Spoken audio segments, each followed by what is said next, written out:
You say it before the thought fully forms. The word slips out while a stranger is still pulling their elbow back from the air you both briefly shared. Sorry. They didn't even notice the near touch, but now they're turning, confused, then smiling, then reassuring you. You feel the warmth of their absolution before your mouth closes. It tasted like reflex. It felt like breathing. You do it again at the coffee counter when the barista hands you the wrong milk. Sorry, but I asked for oat. She's already remaking it, but you apologize for her mistake, and she says no worries, with a softness she didn't have 5 seconds ago.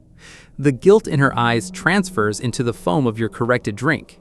You walk away lighter. The word works like a tiny shield, deflecting friction before it sparks. You wear it so often it becomes invisible to you, a second skin stretched over every interaction. Your phone buzzes. A friend's text reads, "Running 10 min late." You type back, "Sorry, take your time," and only realize after sending that you apologize for their lateness. The backspace key glows under your thumb, but you let it stand. The cafe's espresso machine hisses steam into the silence, a long, slow exhale. At dinner, your partner says you don't have to keep saying sorry for things that aren't your fault. You nod, apologize for the nodding, then catch yourself and laugh. They laugh too, and the tension dissolves. This is the transaction you've mastered. You bleed a little guilt into the air, they rush to bandage it, and suddenly you're both on the same team against an invisible offense. You feel seen as humble, emotionally intelligent, the one who always yields. The weight of your fork feels balanced, steady.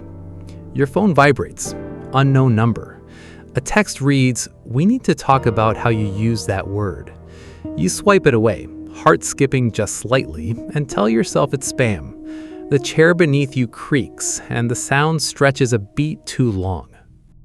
Weeks later, you're in a meeting. A colleague misreads a number, and before anyone reacts, you say, "Sorry, that was my fault from the earlier draft." Heads turn. Your colleague frowns, not grateful, but unsettled. The room's air conditioning clicks off, and in the sudden quiet, you hear your own breathing, shallow. That evening, your reflection in the elevator mirror blinks a fraction after you do. You stare, and the image settles back into sync. Your phone buzzes, the same unknown number. Stop saying sorry when you're not. It makes people clean up after you without knowing.